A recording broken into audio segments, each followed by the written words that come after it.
Hello everyone, and welcome back to Make Believe. We're playing The House in Fata Morgana. Now last time, things went crazy, because we got Pauline visiting the mansion, the Beast's Den, and she saw something that caught her attention and she wanted to get inside, because she found her lover, Yukimasa, which was not the first death, the merchant that was the first death, but the Bestia himself. Yet, he only saw himself and her as bestias, and we know how that turned out before. Just, we now saw things from her perspective, which was much worse. Now, just like chapter 1, after things got crazy, we had a little more of where things just went horribly wrong. So I imagine that after this twist, we still have like a little more to go before this chapter ends. Just don't really know how is it gonna go, since we know what's up with Yukimasa the Bestia, but he doesn't, and the silver-haired girl's blind, so I don't know how much she can help. We'll see. Let us return now from her memories to the point we left off in our story, shall we? Just after the white-haired girl had disrobed, showing Bestia the difference between her and him. This was, yes, several days following the young woman's death. Yes, I'm aware. The blood in the hall had been cleaned up, and there was no trace of it any longer.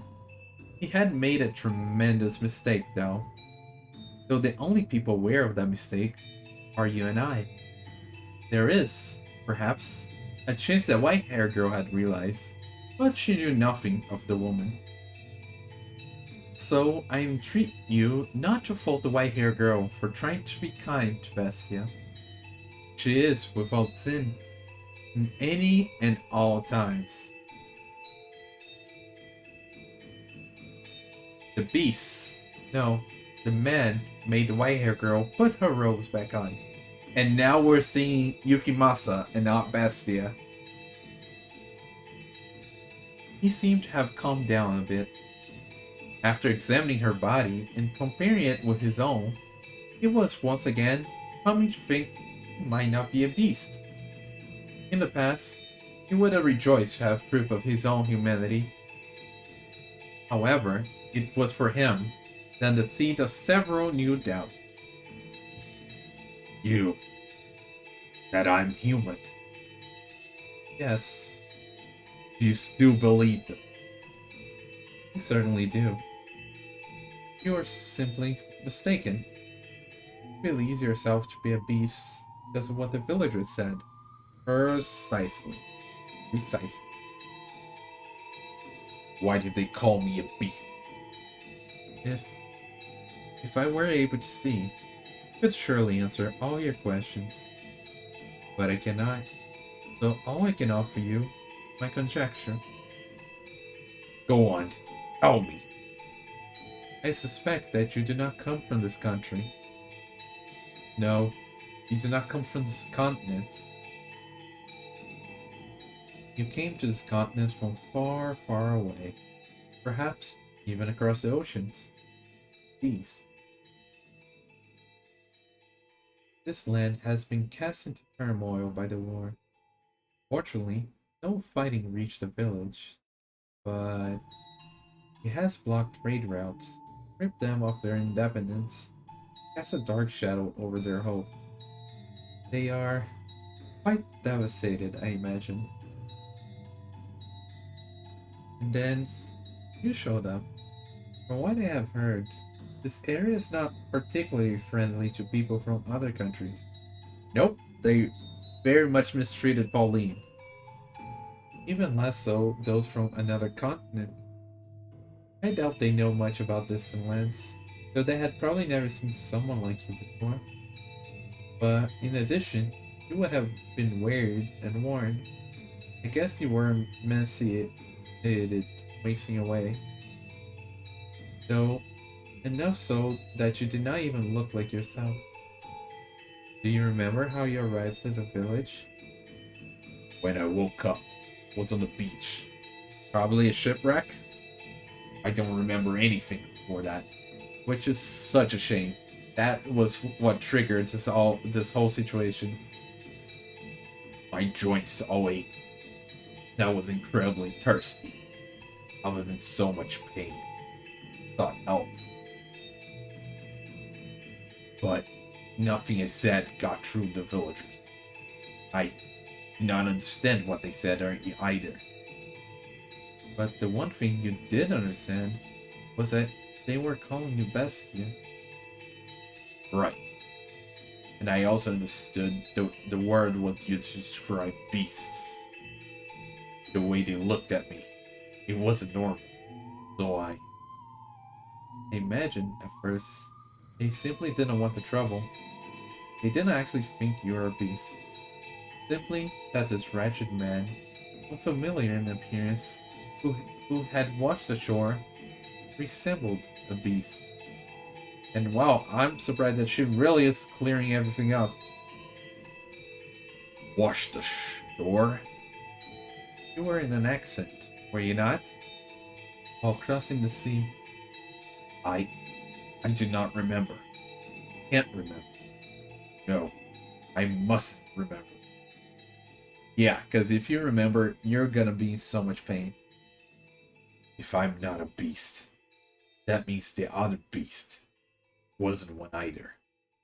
Yep. Mm-hmm. What did the beast look like? It looked somehow similar to me.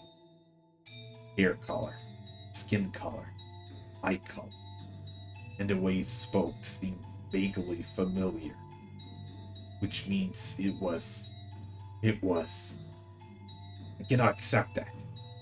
If I do, then that means I've done something terrible. Oh, yeah, you did.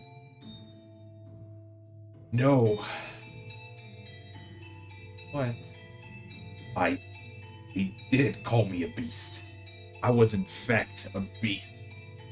As I've been saying, that's because I'm a beast. Please, let me remain a beast. How do you manage? How do you imagine he saw the world? I cannot even begin to fathom. But you can never know what someone else sees.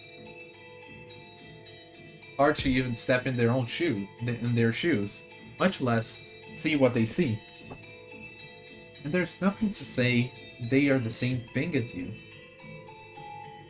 As you and I have seen different things, so too did the man and his lover see different things. Or perchance the true shape of the world is visible only through the white-haired girl's sightless eyes. Do you think the reason he so stubbornly rejected his human memories is because he has taken the life of his beloved? Well, I don't think he realized she was his beloved, but someone familiar to him, for sure. I mean, he could realize that she was his beloved and does not want to believe that, but yeah. I personally believe that there was more to it than that. Mm-hmm. For sure.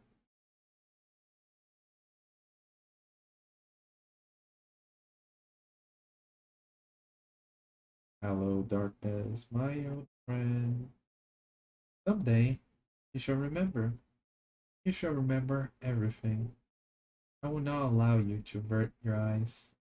Remember that you have always been a beast, incapable of saving anyone, only of taking. Remember and suffer. Agonize. Rivel. Riv. Anguish. Grieve. Suffer. I really wonder who's saying that, show.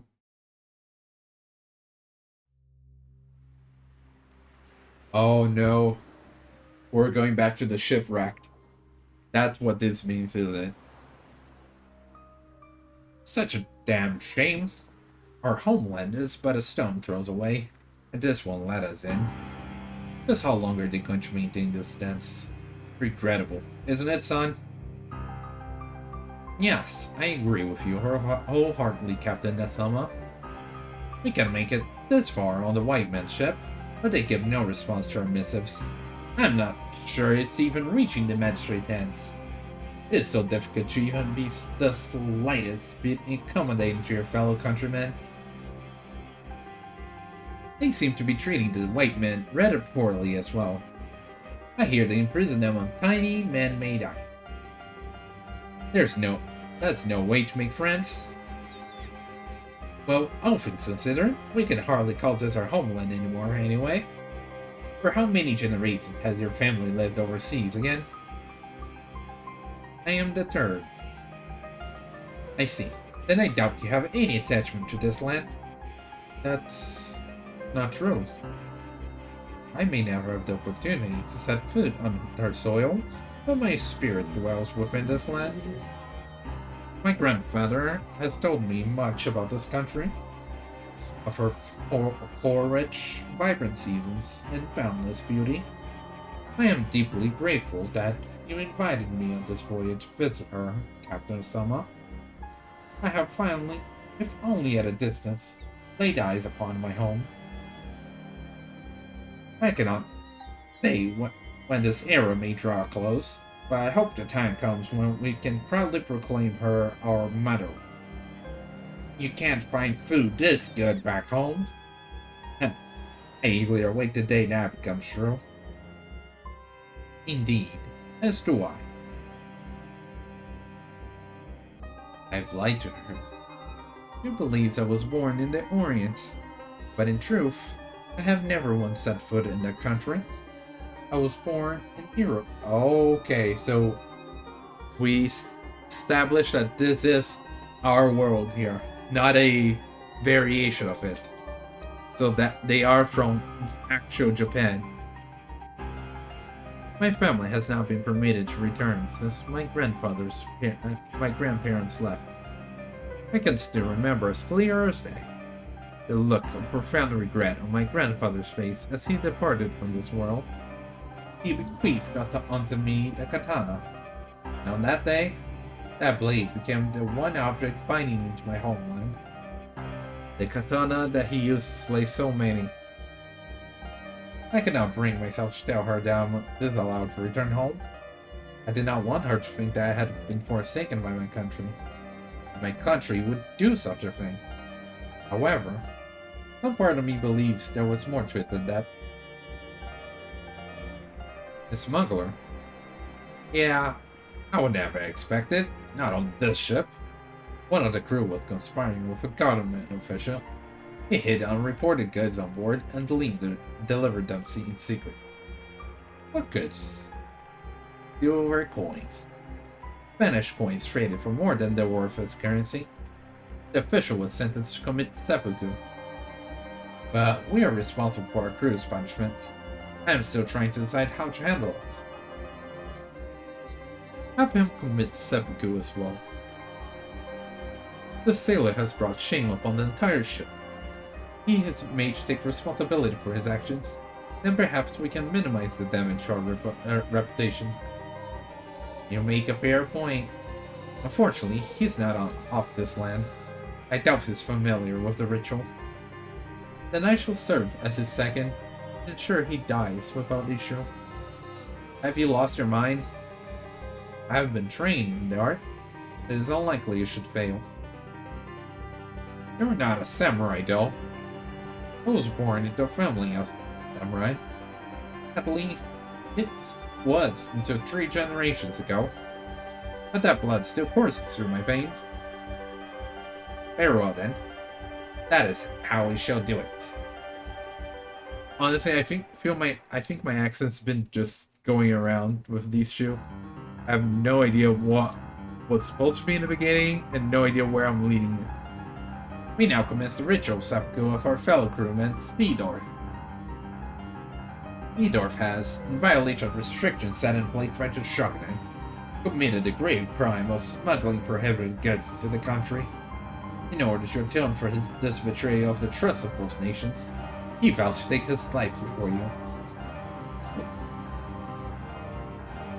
Do you have any last words? I deeply regret that we should have chosen a companion with whom we have traveled the 7 seas in this manner.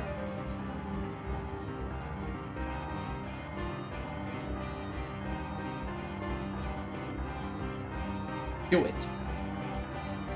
Wasn't me. What? It wasn't me. I've been set up. I didn't smuggle anything. I don't know anything about any silver coins. I've been framed. Believe me.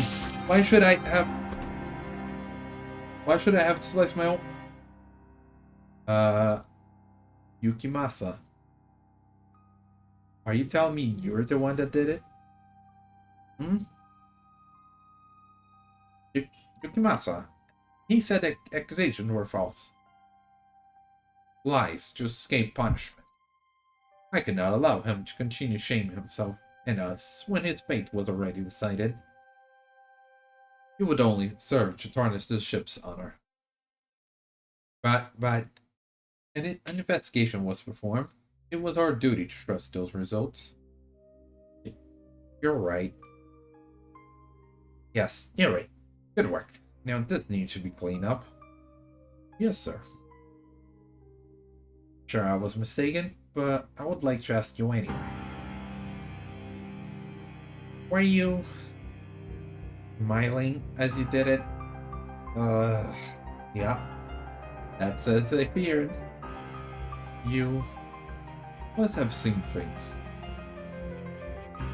Yeah, no. He definitely was the one smuggling it and framed the other guy. Was that the only reason I couldn't bring myself to tell her the truth?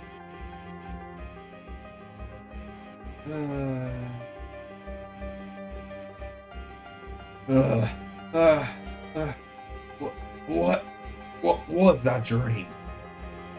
Was that from my memories? No.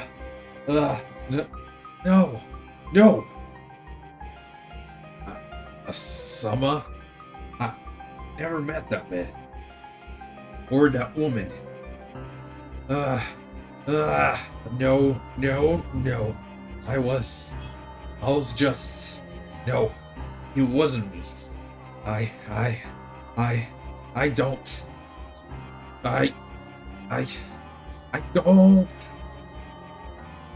remember. I don't remember anything. Not a thing. Not a single thing. I am a beast. Not a human. I don't need those memories. Are you there? Where are you? Come to me. Be with me. Peace. My peace. Where are you? Where have you gone? Why? Why are you not at my side? Don't remember anything. Stop remembering.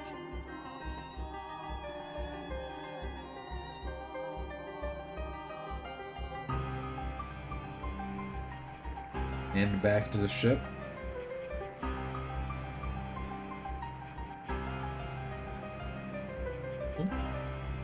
Is that a silver coin? Finished silver.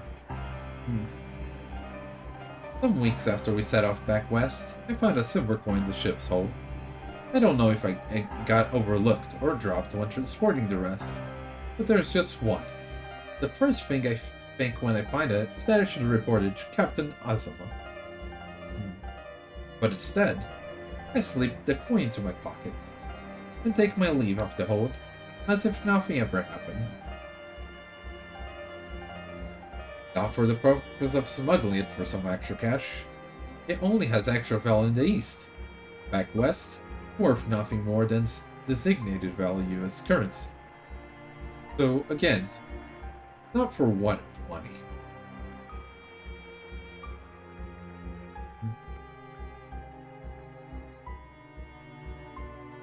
Well, damn.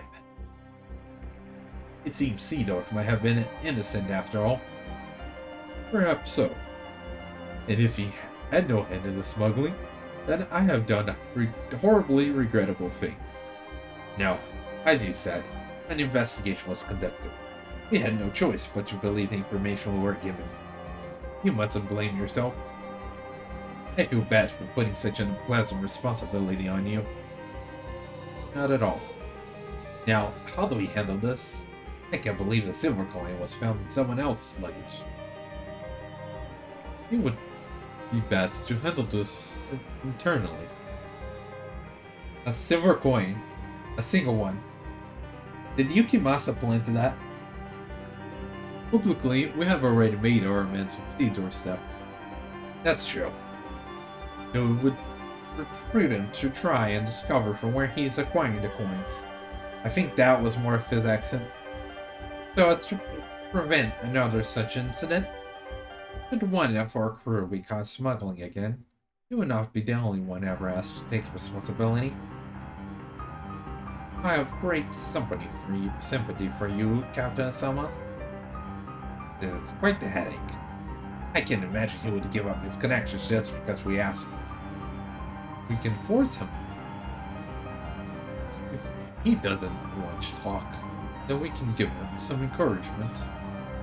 But I couldn't. Worry not, Captain Asama. I shall take care of the dirty work. You needn't trouble yourself with anything, Captain. Leave it all to me. Captain? Very well. I leave this in your hands, Yukimasa. Yes, sir.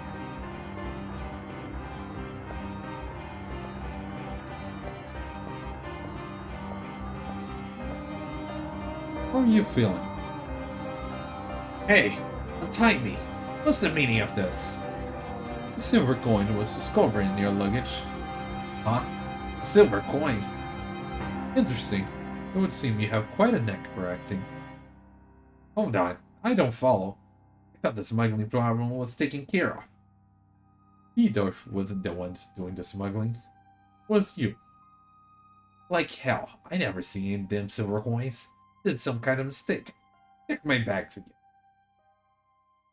A coin was found in your luggage, regrettably. Captain Asama saw it himself. Lies. I swear I've never touched one. Is that so? I swear, never was. Please believe me. I'm no smuggler. I done good work, even on this expedition. You know I'm not someone who would get involved in smuggling. I don't know. What kind of person anyone is. We may have known each other for years. That doesn't mean I have any way of knowing what you think in private, how you feel, what kind of person you are. You smuggled the coins, didn't you? Didn't. I had nothing to do with it. Who was your supplier? Tell you, I'm no smuggler. It puts Captain Asama in a uncomfortable position if you don't. We can't risk damaging our homeland's trust any further. I swear to God, I had nothing to do with it. So you won't tell. How can I tell you something I know nothing about? I see. You believe me? That was very, very important information. Enough that... Oh, no. Enough so that you can't give it up so easily. In which case, I'll do just what I have to do. Do you talk? What are you? Ugh. Whenever you're ready to talk, let me know. I'll stop right away. Hey, stop! What are you? Quite the thick fingers you have. Let go! What are you? But so, your bones aren't any thicker than anyone else. Ah, my finger! Oh, don't start screaming just yet. That was just the first. Your little finger, in fact. Next is your ring finger. Stop! Please don't! I'm begging you. Are you ready to talk? I told you, I don't know anything. Too bad. Ah! Ah! Your middle finger. Don't. Ah! Right hand is going to be useless if you don't start talking soon. Ah! Ah! Ah! What do you want me to tell you? I swear, I had nothing to do with it. What has you so stubbornly refusing to talk? Is your supplier really worth going to such lengths to protect? No, I can't tell you what I don't know. That's... Ah! All that's left is your tongue. Uh, Help. Someone. Get me. Just so we're perfectly clear, everyone on board knows what you did. No one's going to come to smuggler's aid. But I can't take any more of this. Please stop. Ready to talk? What will it be? I'll talk. Okay, I'll talk. Anything you tell me is a lie. You can consider your life forfeit. Are you ready to tell me the truth? We'll investigate the details of your confession. If you lie, we'll find out. Understood? But I... Speak. But... Or can't you? Don't know anything. That's a shame.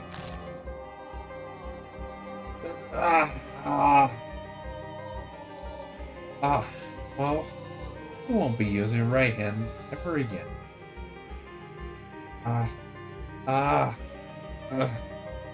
Although, there's still 5 fingers on your left. Are you in pain? Do you want me to stop? Yes, please. Alright. Hardly. That is quite a face. I wish I could show it to you in the mirror. What's wrong with you? You monster. And it's starting over here. I'm not doing this because I want you. You're the one forcing my hand by refusing to talk. Now go on. Spit it out. You wouldn't believe anything I said anyway. How long have you been doing this? You're the first. Liar. You sick bastard. It's the truth. No? Then why are you smiling? Maybe because he always had a sadistic nature in him.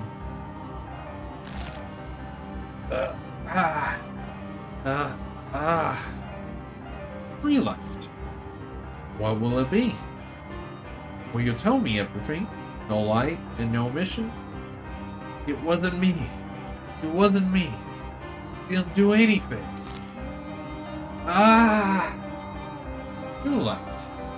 It's surprising how easily they break. No! Stop! That is the last one.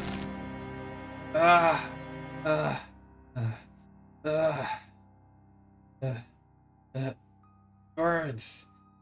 Burns. My fingers are on fire. Now, what next? It burns. Burns. It burns. Are you listening? Hello?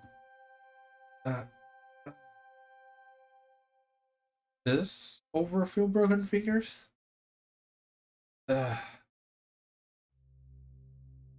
Need me to wake you up? Let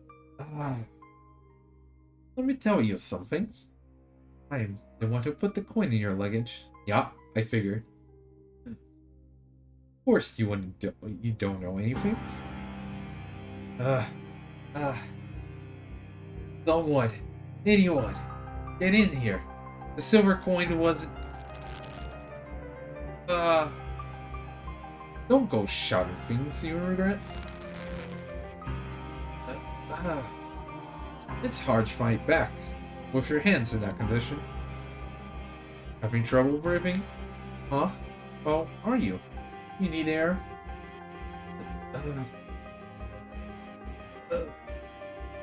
I guess it's hard to talk with my hands around your throat. And he's choking him. Do you want air?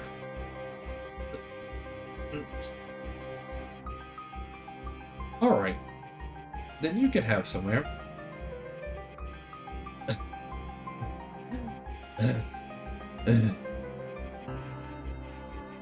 Someone.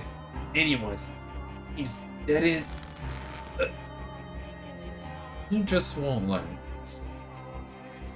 I can't see the words written on his face. Why? Why are you doing this? Why? That is a good question. I'm not even sure myself.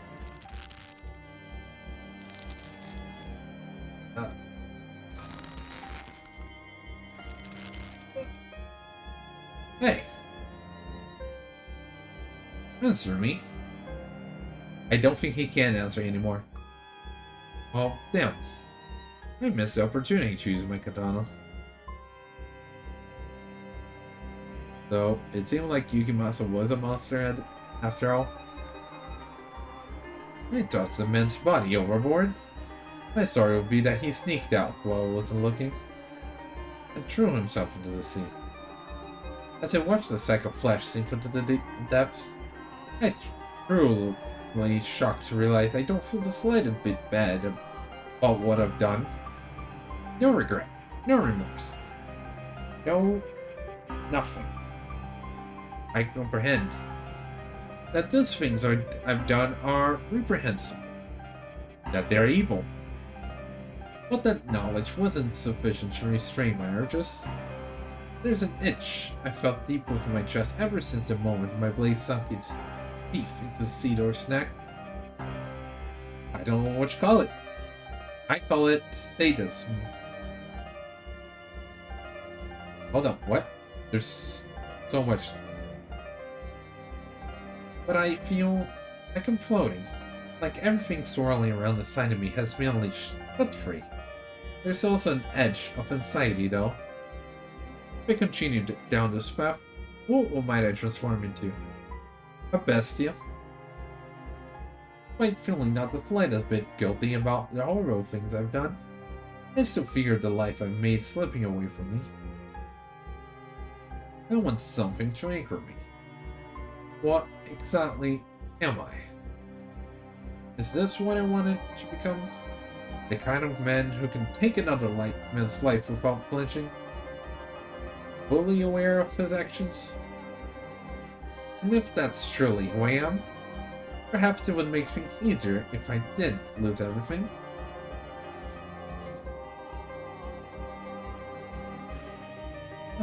Oh, don't scare me like that. Then where did you pick up a word like ninja? Never took it for someone so presumptuous. I remember this. I'm sorry. Just looked so much like a rabbit there. The way you were tossing your head back and forth, looking around for me. Oh, you. Ninja. It's something you call a child. I'm not a little girl anymore. I'm sorry, really. Don't be so mad, Pauline. Not mad at all. It's been a year and a half. We finally get to see each other. That we do. Did you have any trouble at sea? Did you fall ill, or get caught in a storm, or run into any kind of danger at all? No, there wasn't no trouble. Everything went fine. Fine, sir. The sea god was watch over us, I suppose.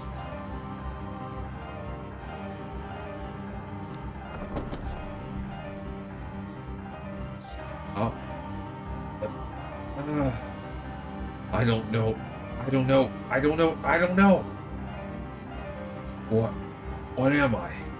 Who am I? Who? Who? What is this room? What are those colored windows? Were those here before? In the dimension? I know what that is. It's an angel. The angel. The angel is looking at me and laughing. The angel looking down on me and laughing.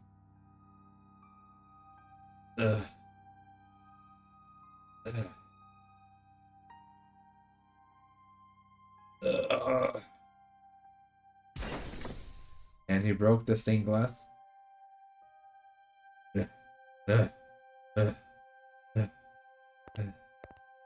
What are you? What are you doing? The angel. The angel's laughing at me. The angel. Why? I. The angel. You. Where were you? I went to the kitchen to get a drink of water. You have nothing to be worried about. I would not run away from you. I am not human, am I? I am not human. You are. Not a human. You are you. Alright. I imagine it's quite concerning, having lost your memories. But no matter what happens, you'll always be you. Don't be afraid.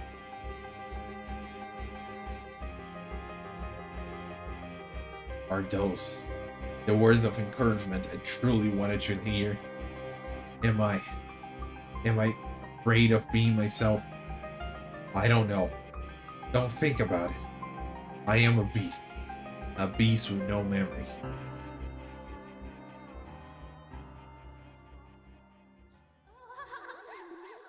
I keep forgetting about this laughing children creepy sound. This psyche drifted erratically between human and beast. If he accepted himself as human, he might cause memories better left buried return to him. If he accepted himself as a beast, in exchange for his memories, he would no longer be able to rejoin human society. The white-haired girl firmly supported him in these precarious times. I was quite amazed. I never imagined she would grow to be such a strong woman. Nevertheless, God is cruel, master. For what strength he gave her spiritually, he took in equal parts from her physically.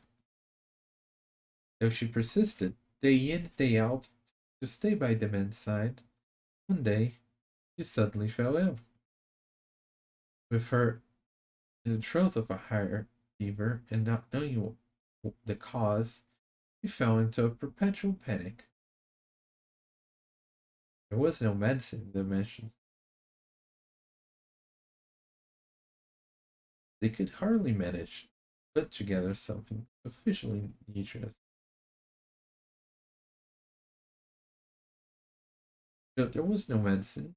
Maybe there was something else that could make him feel better. However, everything he could think of required him to leave the house. Hey, is there anything you would like? Anything I would like?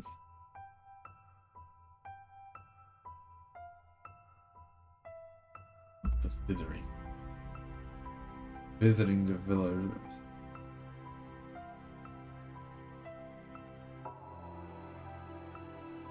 I see. You're going to the village. I thought I might be able to get some medicine. I would prefer to bring a doctor here, but no one would come if they learned you're in the med. So, it was planning to put on the disguise. To enter the village as a person. The white-haired girl smiled when she heard this idea. She had, after all, always wanted him to think of himself as human. However, because she was so pure-hearted, he did not comprehend the full extent of the slaughter he had confessed just committing. The revenge he had taken on those who had chased him around. How sinister his cackling and furious his reaping. She did not grasp just how serious it was. He had faith the Bestia had kindness in his heart.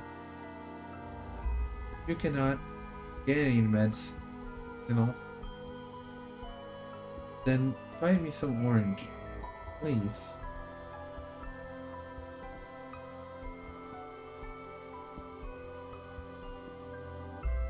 Oranges. This is a land blessed by the sun.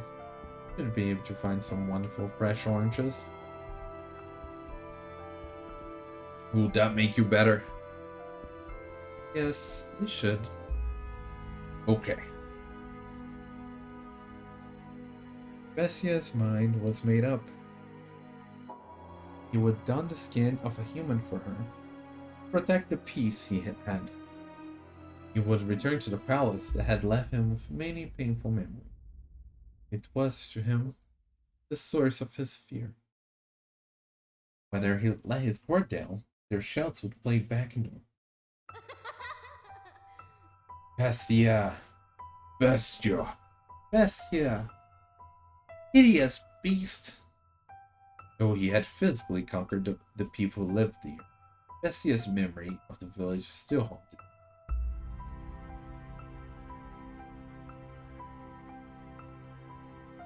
But her health meant more to him than any of that.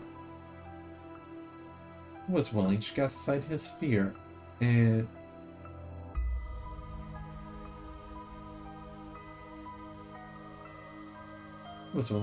experiment if it meant the white-haired girl would recover. The girl was still in her bed. He made his way out to the kitchen.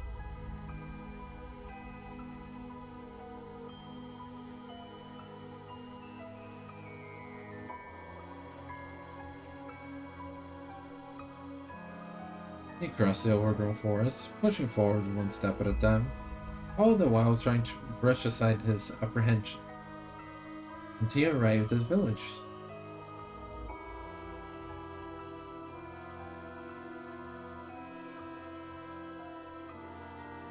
This is where they called me a beast, where I was almost killed, and where I killed them. I look different than I did back then. I'm dressed differently too, but I played a part.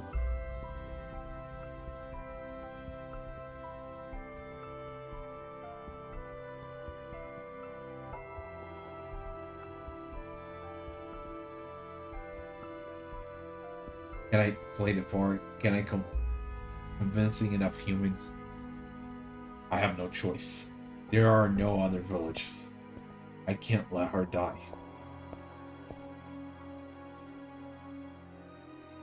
Excuse me. You give an answer a question for me? A villager is looking at me. Only for a moment. But for me, that moment is torturous long. A faint look of panic crossing his face. Perhaps in fear of my appearance.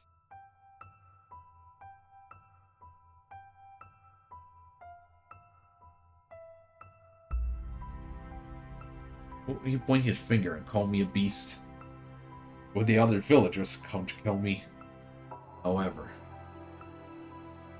haven't seen you around here before, partner. He didn't get his revenge on me. Well, yes. I come from a faraway land. And I'm unfamiliar with these sets, so... You dress like a nobleman. On a secret trip or something? Something like that. You look rather pale. Enough mining. Searching for a doctor? Yes, but not for me. My companion has come down with a fever. Sorry to hear. Well, I love to introduce you, but I like it right out now.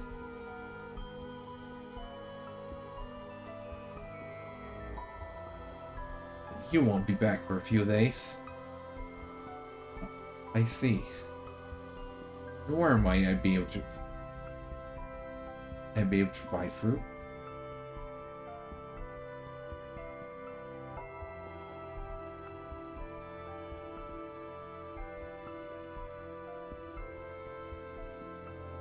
There's a shop around the corner. Thank you. Oh, very much.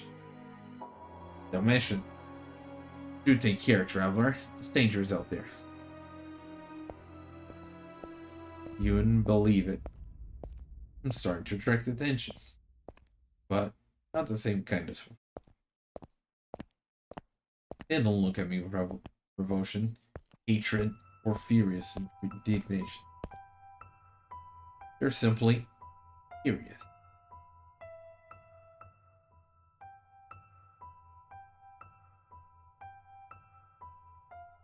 Village feels different than from last time. Could have changed this drastically.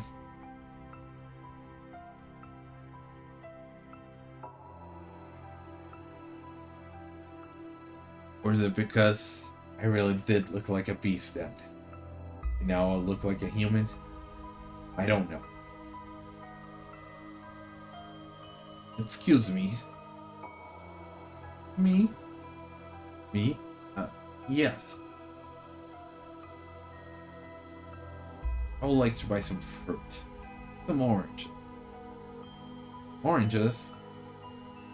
Alright, just a second. The fruit vendor doesn't recognize me as a beast earlier.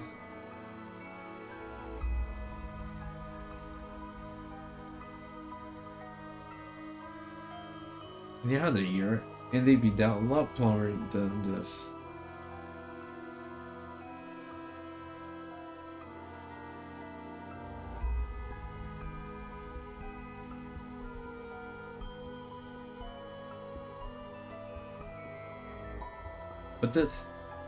But this year, we had the end of the war and this whole mess with the beast, and it's just been, well, crazy. If you like, how about you come back in a few years and try out oranges again? It'll be several times better, I assure you. I'll keep that in mind. You bet. That will be... I'm sorry. I don't have any local currency. Would this suffice? What? How? Is... No good. I take it? No. On the contrary. It's hardly fair for you, trading a jewel for a few oranges. That's all I have to offer. Hope you can exchange it for money. Sure. You nobles are something else. Noble. Aren't you? If you wander around dressed too well, aren't you? You put yourself in danger. You might find yourself stripped bare by a bandit, or perhaps even get the attention of the beast. The beast. No one knows the beast. They'll speak of me. Have you heard the tales? I have not. There's a beast then, not too far from this village. Attacked before, and we've been living in fear. Never know when it might actually happen again. That all ends today.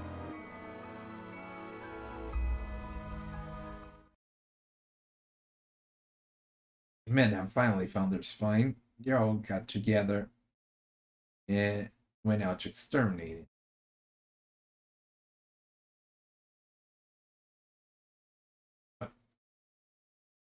You never guessed who's responsible. A kid. A little boy spearheading the attack. Hmm? Yeah, would expect a little kid to whip our lazy Carolyn men into shape. Your boy's the only one who knows where the beast in. Hold on.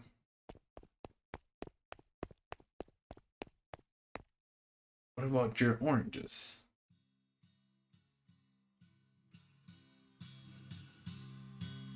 Men have bandaged together. They're gonna kill the beast? Why now? Why when I'm not there? I'm the beast. I'm right here. I'm what you're trying to hunt. The only person to mention right now is her. Oh boy. So, is she gonna suffer a witch trial? You regret it not asking the fruit vendor how long the party set off. You know what? We'll leave that for next time. We're gonna end things right here. Which, it really seems like they're gonna burn down the mansion with whoever is inside, and it's just her inside being blind and all. And she's gonna suffer for that in his name. I'm guessing that's where the story's going. Don't know much more than that. But yeah, or we saw a bit more about Yukimasa's backstory with Captain Amasa, which was Pauline's father. And I think that was when he's had a start to have a sadistic streak. And ever since then, it's just kept growing, growing, growing. Until he became a beast on the inside. But yeah, that's all for this episode. Hopefully we'll end the chapter next time. So with that being said, see you next time. Bye.